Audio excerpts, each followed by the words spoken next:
made it back from the Biltmore. It was amazing. I did not have very much time there. I had almost exactly 2 hours from the time I got dropped off to the time I scheduled my Lyft to come back and pick me up, and I loved it. I'm here. I thought I was gonna get dropped off and have to take a shuttle to the house, but I think I'm at the house. Let's go see. It's a long line. See how long it takes to get inside. They let my Lyft just drop me off right back there, and now I'm walking this way. So, I don't know what to expect.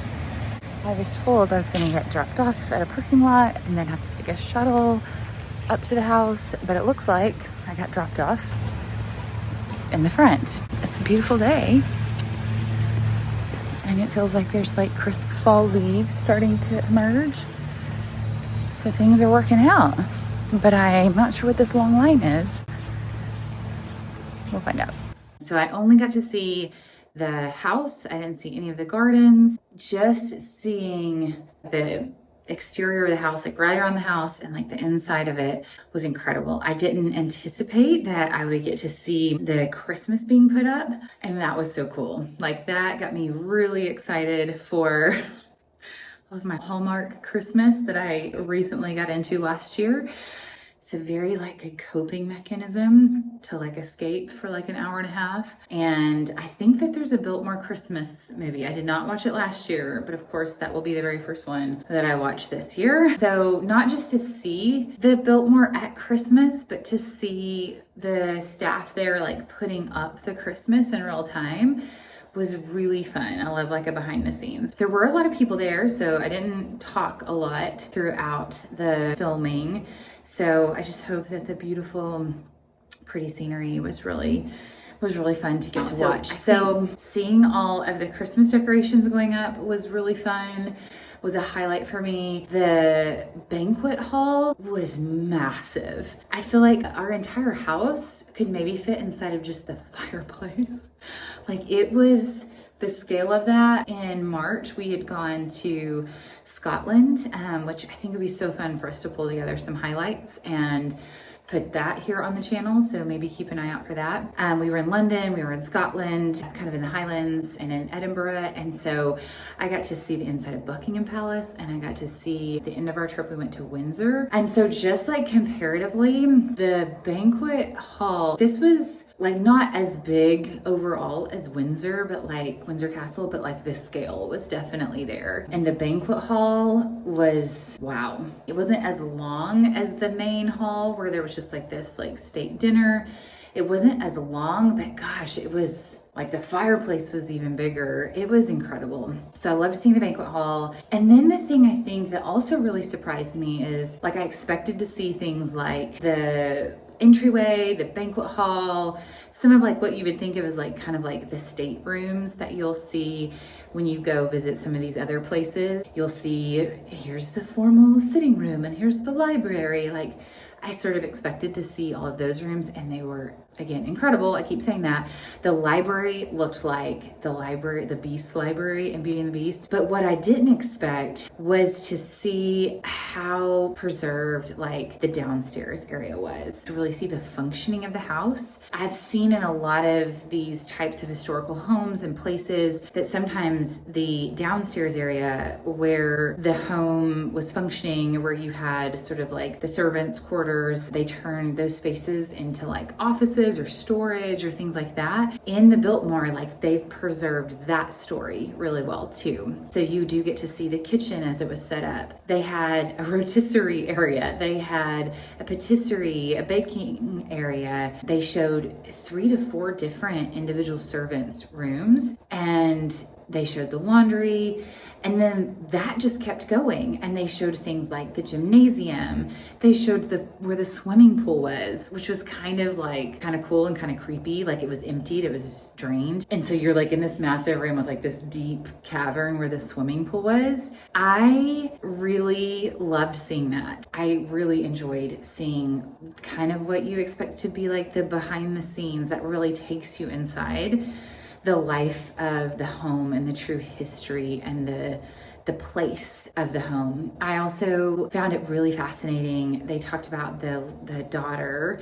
So George and then Edith. George Washington Vanderbilt was the one who built the home, and he was married to Edith, his wife, and they had one daughter, Cornelia.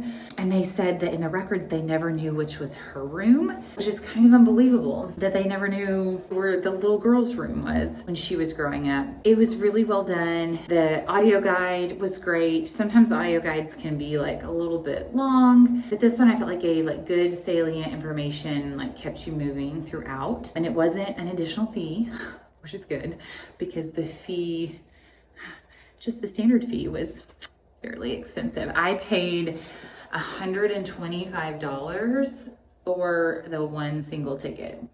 So it is pricey to get into the Biltmore. Like I said, I was planning to get in on Monday, but I had a flight delay, and there are no refunds, but they were gracious enough to reschedule me to come on Wednesday. And they have very set like entrance times. So it did take me, I would say, a full 90 minutes. And I was listening to most of the audio guide. Like there were about 32 or 33, you'll see in the video, like stops where you punch in the number and you listen. So each of those was probably about 2 to 3 minutes long. I skipped a couple there at the end because I had a Lyft scheduled to pick me up, and I wanted to grab something to eat, and also wanted to pop into the gift shop where I got a Christmas ornament. Let me show it to you. Hold on.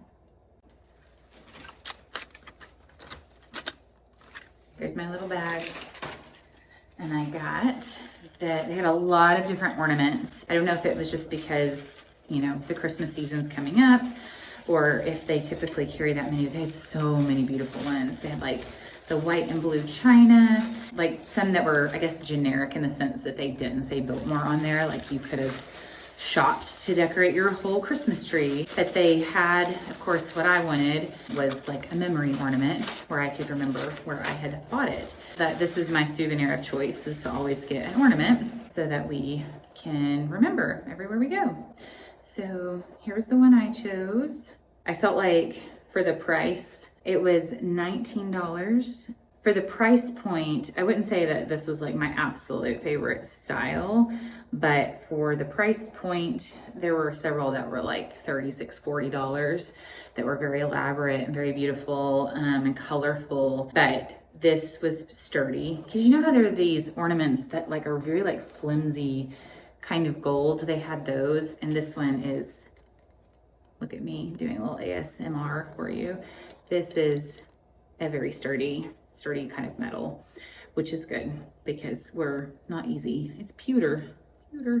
Oh, made in North Carolina. There you go. House of Morgan, made in North Carolina. This I felt like was a good compromise between style, showing the house, obviously saying Biltmore on the front, and the price point. Then I have no idea what these are. I'm thinking these are like multiples, but I have no idea. I had to bring the kids something, a little something back. And I didn't realize how expensive they were until I got up there. $9. $9 for this bag. So anyway, that's what I ended up buying very quickly before I had to head out. So now I've got to pack up because I fly out tomorrow morning. And I'm trying to think if there's anything else to reflect on. Yeah, I just loved the grandeur, the beauty of the rooms, the Christmas. Yeah, I loved seeing George Vanderbilt's room and then his wife's bedroom. And then they had this sitting area, this sitting room between their two bedrooms where they shared on the audio guide about how they would meet with like their very personal staff members for the day and talk about the menu and the guests. And it was kind of their private cozy space, and shared just some really neat excerpts from letters they had written. And it sounded like they had a really loving, close marriage. And there's a beautiful portrait of Cornelia in that room that was really, really sweet. And I loved hearing about Edith in her bedroom. They talked a lot about, she was the first female president of the North Carolina State Fair, I think. And just some of the really interesting like community work that she did, and community building and advocacy work. It makes me want to dig in a little bit deeper and learn more about the history of the individuals and the history of the place. I always think that that is really fun. Sometimes you just have to be grounded in a place, and really that kind of starts to form that initial connection that you can build on to really go deeper and to start to foster the learning. So the one thing I'm sad about is I just didn't have any time to even like go stand in front of the house and like take a good picture, you know, a little like, hey. There just wasn't time. I was like racing from the gift shop to go meet my lift, and I hopped on one of the little trolley shuttles. I took some videos so you can see what those looked like to get back to the parking lot to meet my lift, because that's typically where you have to, if you're taking Lyft, you have to get dropped off there and meet them there later. And so I'll show you some of the two ridiculous pictures I have of the very front of the house, which is very atypical. I did not get any of the house. But I tried my best to just take a few while I was inside, and obviously took a lot of video. So I took a lot of the staircase. I loved the spiral staircase that went up to 4 floors, and seeing it all ready, wrapped up and dressed for Christmas was really fun. So it was kind of neat to see, again, the house in transition. Some parts were already kind of fully dressed and other parts were not. And I thought that that was a really neat experience to see that I just wasn't expecting. So anyway, that will do it for this vlog. This was not a comprehensive look at Asheville, North Carolina by any stretch of the imagination. This was a look at a little trip to the Biltmore. I would love to come back here and dig in a little bit deeper. While I was here, I got to go and experience some other small towns and communities, but was doing that for work, didn't film, was not the right place or time to do any filming for this channel, but I did get out and really have some really cool community experiences that I don't even think that the typical tourist gets to have. So met a lot of really incredible local leaders. Would love to come back and explore more. Thanks for watching, and we'll see you next time.